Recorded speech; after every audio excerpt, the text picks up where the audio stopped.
Bonjour Bruno Le Maire. Bonjour Laurent Sénéchal. Le gouvernement est accusé ce matin sur France Info par la contrôleuse générale des prisons, Dominique Simonnot, de garde à vue abusive. C'était en marge du mouvement contre la réforme des retraites, juste après le 49.3 fin mars, des gardes à vue abusives et une stratégie, même c'est le mot qu'elle a utilisé, mise en place par le gouvernement pour essayer de faire taire une partie des manifestants. Qu'est-ce que vous lui répondez ? Je lui réponds que je ne suis ni garde des Sceaux ni ministre de l'Intérieur. Gérald Darmanin a répondu, je crois, de manière très claire. Je voudrais dire aussi que toutes nos actions se font évidemment dans le cadre républicain. Et je voudrais en profiter pour apporter tout mon soutien aux forces de l'ordre qui sont attaquées, harcelées, agressées en permanence dans ces manifestations par des personnes qui ne viennent pas pour manifester, mais qui viennent uniquement pour casser. Et face à des personnes qui ne viennent que pour casser, il n'y a qu'une seule réponse, la fermeté et l'autorité. Elle outrepasse ses compétences, dit Gérald Darmanin, vous êtes d'accord? Elle se mêle de ce qu'il ne la regarde pas, la contrôleuse générale des privations. Gérald Darmanin, ministre de l'Intérieur, donc je pense qu'il sait de quoi il parle. Vous parliez des violences, est-ce que vous en avez pour ce soir, alors que le Conseil constitutionnel doit se prononcer sur le deuxième référendum d'initiative partagée? Est-ce que vous craignez qu'il y ait de nouveau d'ailleurs ce soir? Non, moi je crois surtout que on doit sans cesse laisser la place au dialogue, laisser la place aux institutions. Le Conseil constitutionnel va se prononcer sur ce projet de référendum d'initiative partagée. Nous verrons quelle sera sa décision. Pour ce qui me concerne, je souhaite surtout continuer à faire avancer le pays. Avancer, c'est-à-dire tourner la page des retraites, parce qu'on voit que c'est compliqué. La CGT l'intersyndicale donne déjà rendez-vous en juin. Il y a un texte qui va arriver à l'Assemblée. Manifestement, je vois bien, Néa Latrousse, tous les obstacles qui sont mis pour empêcher la mise en œuvre de cette réforme. Je voudrais rappeler des choses simples. La première, c'est que la réforme des retraites, elle a été adoptée, elle a été validée par le Conseil constitutionnel et elle a été promulguée par le président de la République, donc elle doit s'appliquer. Il n'y aura pas de suspension. S'appliquer dans les délais qu'a indiqué le président de la République. La deuxième chose, il n'y aura pas de suspension. Et la deuxième chose que je tiens à rappeler, c'est que, admettons que la réforme des retraites ne soit pas appliquée. Qu'est-ce qu'il y a à la place ? Comment est-ce que l'on fait pour assurer l'équilibre de notre système de retraite par répartition? Qui est-ce qui va combler les déficits? C'est les retraités en baissant leurs pensions? C'est les salariés en augmentant les cotisations? Ouais. Donc il n'y a aucune alternative crédible à la réforme que nous proposons qui sauve le régime de retraite par répartition que la baisse du pouvoir d'achat des retraités ou des salariés à laquelle nous sommes profondément opposés. Je voudrais simplement qu'au lieu de cette course d'obstacles, on comprenne qu'il y a quelque chose qui s'appelle l'intérêt supérieur de la nation. Oui. L'intérêt supérieur de la nation, c'est de sauver notre régime de retraite par répartition pour que tous nous puissions bénéficier de cette solidarité. Et pour ça, le groupe Lyot, ce matin, Charles de Courson sur France Info, vous propose d'organiser une grande conférence, d'en parler tranquillement. Est-ce que ce ne serait pas un moyen de sortir par le haut de cette crise? Et un pays peut parler, discuter, dialoguer, c'est nécessaire. Un pays doit aussi, à un moment donné, décider. Décider au nom, je le redis, de ce qui est l'intérêt supérieur de la nation. Aujourd'hui, en France, ce qui tient les Français ensemble, c'est notre système social, c'est notre protection sociale. C'est le fait que jeunes et plus âgés sont solidaires les uns des autres. Préserver ce système-là, pour moi, je le redis, c'est l'intérêt supérieur de la nation. Et je ne vois de la part du groupe Lyot ou de tout autre groupe aucune alternative, sinon prolonger indéfiniment les discussions. Même à un moment donné, il faut bien décider. Ou alors faire baisser le pouvoir d'achat des retraités et des salariés pour financer le manque à gagner du système, ce qui me paraît une option profondément injuste. Donc je crois que la seule solution raisonnable, c'est d'appliquer cette réforme qui a été désormais décidée, validée et promulguée. Est-ce que vous avez une évaluation du coût de ce mouvement social? On voit déjà des mairies, Lyon, Paris notamment, dire l'État de toute façon va devoir venir au secours des communes qui ont vu par exemple des biens dégradés. Ce que je constate, c'est que l'économie française résiste. C'est tout. Donc les mouvements sociaux sont toujours légitimes du moment qu'il n'y a pas de violence. Les oppositions sont légitimes, même si je garde profondément au fond de moi la conviction que cette réforme des retraites est indispensable pour garantir la prospérité nationale et la prospérité des générations qui viennent. Mais pour le reste, vous le voyez bien, pas d'impact significatif sur la croissance, puisque la croissance au premier trimestre a été de 0,2 et que contrairement à toutes les prévisions des oiseaux de mauvais augure, comme je l'explique depuis plusieurs mois, non seulement il n'y aura pas de récession, mais il y a une croissance française qui reste solide. Et l'indemnisation des mairies, par exemple la mairie de Paris qui réclame 1,6 million d'euros à l'État. Et nous allons voir quelles sont les demandes des collectivités locales. On ne peut pas systématiquement nous dire il faut que l'État vienne à la rescousse. L'État protège face à la crise actuelle. On ne peut pas systématiquement demander à l'État de venir à la rescousse alors que nos finances publiques aujourd'hui doivent être rétablies. Juste, est-ce qu'on sait maintenant précisément combien d'économies vont être réalisées grâce à la réforme ? C'est plus de 17 milliards d'euros. Ça, c'est sur l'ensemble du quinquennat jusqu'à 2027. C'est d'ici 2030, avec un engagement qui a été pris par la Première ministre et que je rappelle ici. Y compris avec l'index senior qui a été écarté par le Conseil constitutionnel. C'est toujours 17 milliards. C'est toujours la garantie du rétablissement de l'équilibre du système de retraite par répartition auquel nous sommes tous attachés. On voit que la colère s'exprime, vous évoquez les violences, s'exprime sur les parcours des manifestations avec par exemple des supérettes saccagées à Paris encore lundi. Monte aussi sur les réseaux sociaux des appels à aller perturber par exemple des assemblées générales. Attaque dit l'assemblée générale de Total Énergie n'aura pas lieu. Il faut bloquer les actionnaires. Qu'est-ce que ça vous inspire ? Mais qu'est-ce qu'on veut ? On veut tuer l'attractivité de la France que nous avons réussi à rétablir avec le président de la République. Nous sommes aujourd'hui le pays le plus attractif pour les investissements étrangers en France. Quand un investisseur étranger veut investir en Europe, il se dit « je vais venir en France ». Nous allons avoir dans un peu plus de 10 jours un grand événement, Choose France, où tous les investisseurs de la planète vont se rassembler pour dire « nous allons investir en France ». Vous craignez que ces images de blocage d'Assemblée Générale viennent effrayer des investisseurs ? Mais c'est totalement inacceptable. Enfin, de quoi parle-t-on ?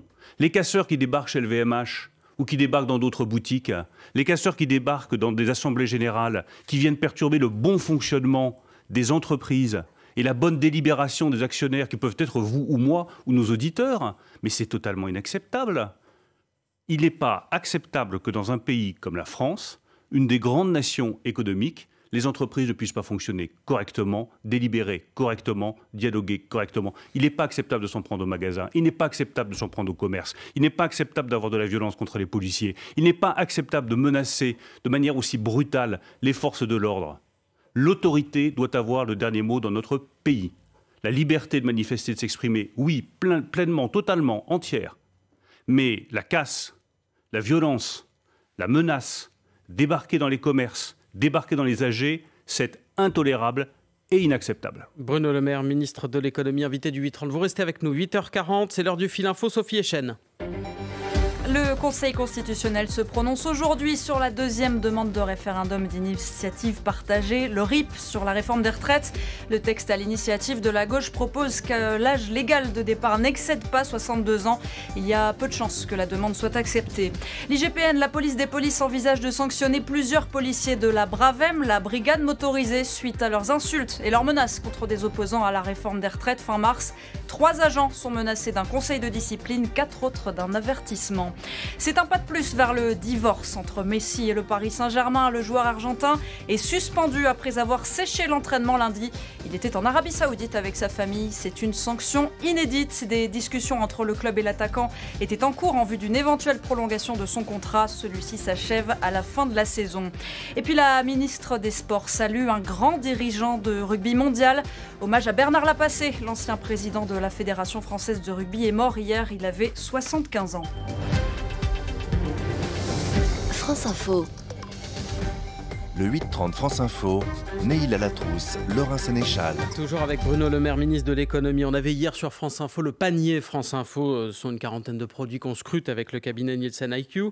Les prix en hausse de 17,6% sur ce panier sur un an en avril. Ça plafonne par rapport à mars, mais ça reste très élevé. Comment on fait baisser l'inflation, Bruno Le Maire, en urgence ? Parce que là, il y a urgence.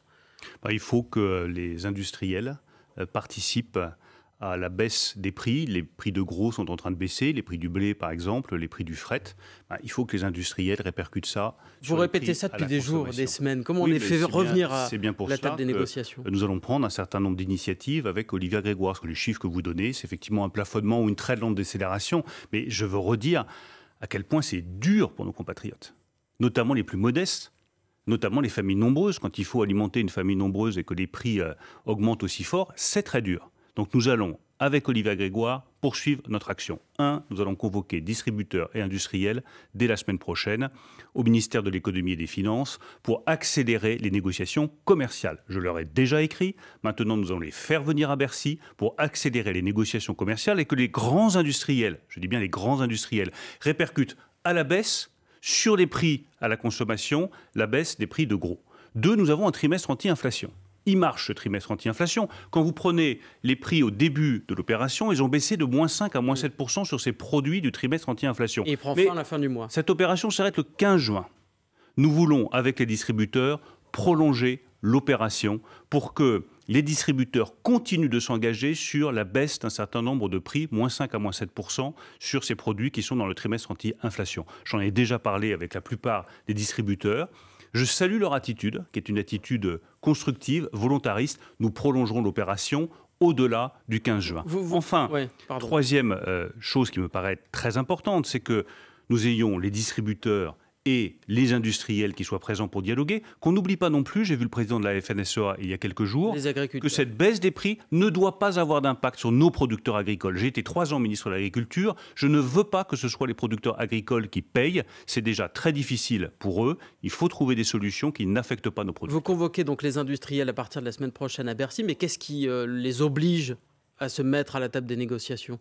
Mais les négociations commerciales, nous avons demandé de les rouvrir avant l'inflation, quand les prix commençaient à fortement augmenter. Ils nous ont dit, mais venez à notre rescousse, les prix augmentent sur les marchés, on n'a pas pu répercuter sur les prix à la consommation, du coup nos marges sont en train de fondre comme neige au soleil. Vous en appelez à l'aide, vous avez répondu. J'ai fait le nécessaire, je suis monté au créneau et je leur ai permis de rouvrir les négociations commerciales pour augmenter leurs prix. Maintenant que les prix baissent, ça n'est que justice de demander aux grands industriels de répercuter à la baisse pour le consommateur le prix des produits de grande consommation. Mais rien ne les y oblige. Rien ne les oblige à aller à la table des négociations. Je parie toujours sur le sens de l'intérêt général et je le redis, l'intérêt supérieur de la nation. L'intérêt supérieur de la nation, c'est que les prix baissent. Et notre objectif, c'est quoi? Que distributeurs et grands industriels s'engagent dans ces nouvelles négociations commerciales. Et il ne peut pas y avoir de sanctions? Il peut pas y avoir de sanctions. Prolongions. Mais pour l'instant, parions sur la bonne volonté. Ça peut fonctionner aussi. Ça a toujours été ma méthode, le dialogue. Mais je n'ai jamais exclu des mesures plus fermes si jamais le dialogue ne fonctionnait pas. D'abord, laissons la place au dialogue. Enfin, je le redis sur notre objectif, prolonger les opérations au-delà du 15 juin, avec l'objectif de faire baisser les prix et de casser la spirale des prix inflationnistes sur les prix alimentaires à l'automne prochain. Je pense que si on s'y met tous, distributeurs, industriels, les pouvoirs publics, nous pouvons casser la spirale de l'augmentation des prix alimentaires à l'automne prochain. Ça doit être notre objectif. Un ralentissement d'abord et casser la spirale ensuite. Comme vous évoquez justement peut-être des prix qui arrêtent d'augmenter, ou en tout cas dont l'augmentation décélère à partir de septembre, est-ce que ça veut forcément dire que le panier anti-inflation, que ce trimestre anti-inflation est prolongé jusqu'en septembre? Ou ça, c'est aussi encore un élément à discuter avec eux? Avec les distributeurs, ce que je peux vous dire, c'est qu'ils sont d'accord pour prolonger les opérations au-delà du 15 juin. On va déterminer précisément ensemble la forme. Et nous avons tous le même objectif, casser cette augmentation des prix à l'automne. Bruno Le Maire, le pouvoir d'achat en berne, c'est aussi une aubaine pour un certain nombre de professionnels de l'arnaque. Est-ce qu'il y a des contrôles renforcés de la DGCCRF? Est-ce qu'on voit augmenter le nombre d'arnaques commerciales? Notamment sur Internet, on a beaucoup parlé de ces derniers temps des influenceurs qui profitaient aussi un peu de la détresse de personnes en recherche de bons plans sur Internet. La DGCCRF, vous avez raison, est totalement mobilisée. Je tiens à saluer le travail qui est fait par les agents de la Direction générale de la consommation et de la répression des fraudes. Ils contrôlent tout ce qui peut et tout ce qui doit être contrôlé. Ça peut être les prix dans la grande distribution, ça peut être les marges, c'est aussi les influenceurs. Là, nous avons contrôlé 50 sites d'influenceurs. Sur ces 50 sites d'influenceurs, depuis le début de l'année, nous avons noté depuis le début de l'année, c'est-à-dire 3 fois plus que ce que nous faisions dans les années normales. Nous avons constaté 30 infractions. 30 sur 50 30 sur 50. Ah oui. Donc tout cela est évidemment totalement inacceptable. Il y aura des sanctions, il y aura des injonctions, il y aura des poursuites pénales et nous allons donner les noms des influenceurs qui n'ont pas respecté les règles dans les prochains jours. Je pense que c'est aussi très dissuasif. Ce sont des noms connus? Vous verrez les noms, chacun a sa propre culture. Il y a des noms qui diront quelque chose aux uns et pas forcément aux autres. Mais on ne peut pas accepter que les influenceurs, ce soit le Far West. Nous avons fait adopter une loi avec une proposition de loi portée par 2 députés qui va permettre de réguler ce secteur. Je veux aussi protéger les influenceurs qui font un super boulot, qui sont dynamiques, qui sont créatifs, contre les arnaques d'autres influenceurs qui, du coup, développent une mauvaise réputation d'une activité qui pourtant se développe en France. Vous disiez, renforcement des sanctions, contrôle et on va donner les noms. Vous disiez Bouba a raison sur France Info. Bouba, merci, vous lui dites maintenant, d'avoir mis le doigt sur ce... Non, là je dis merci à la DGCCRF qui a fait un super boulot et qui permet de lutter contre les fraudes et les arnaques qui sont inacceptables partout, dans les magasins comme sur le net. Encore un point sur l'inflation, Bruno Le Maire. En général, le livret A, qui est le placement préféré des Français, est revalorisé 2 fois par an pour permettre aux épargnants tout simplement de ne pas perdre d'argent lorsqu'ils mettent de l'argent sur ces comptes. Il n'y aura pas de deuxième revalorisation cette année, croit savoir Mediapart. Est-ce que vous nous le confirmez ? Oui, mais ce n'est pas Mediapart qui décide de la revalorisation du livret A. C'est une proposition qui est faite par le gouverneur de la Banque de France et qui ensuite est validée par votre serviteur. Ce n'est pas le gouvernement qui décide tout seul ? Pas le gouvernement qui décide tout seul. Il y a une formule, il y a une proposition qui est faite par le gouverneur de la Banque de France. Et comme je l'ai toujours fait, je retiendrai la proposition du gouverneur de la Banque de France. Si jamais la conclusion de la formule et du gouverneur de la Banque de France, c'est que comme l'inflation est très élevée, il faut continuer à augmenter la rémunération du livret A, je suivrai la recommandation du gouverneur. Vous avez le pouvoir d'aller plus loin. Vous pouvez prendre la décision. On peut toujours déroger dans un sens ou dans un autre. Je pense que ce n'est pas de bonne politique parce que ça brouille les messages et que ça empêche d'avoir une visibilité sur la politique financière du gouvernement. Et moi, je crois à la visibilité, je crois à la stabilité, je crois à la prévisibilité. C'est important pour les investisseurs et c'est surtout important pour nos compatriotes. Donc nos compatriotes doivent savoir que je suivrai la recommandation du gouverneur sur le taux du livret A, que si l'inflation amenait le gouverneur à me faire une proposition d'augmentation de ce taux, je suivrai la recommandation du gouverneur parce que ma première responsabilité, c'est de protéger l'épargne des Français. Surtout dans ces périodes de crise, c'est extrêmement important. Protéger l'épargne des Français. Est-ce qu'il faut à tout prix se débarrasser de l'inflation, Bruno Le Maire, quitte à casser la croissance? On entend dire par exemple que les taux vont encore augmenter, les taux de la Banque centrale. Toute la stratégie du gouvernement, c'est de viser sur la croissance. C'est un équilibre compliqué à trouver. C'est un dosage qui est difficile à trouver. Il faut se débarrasser de l'inflation.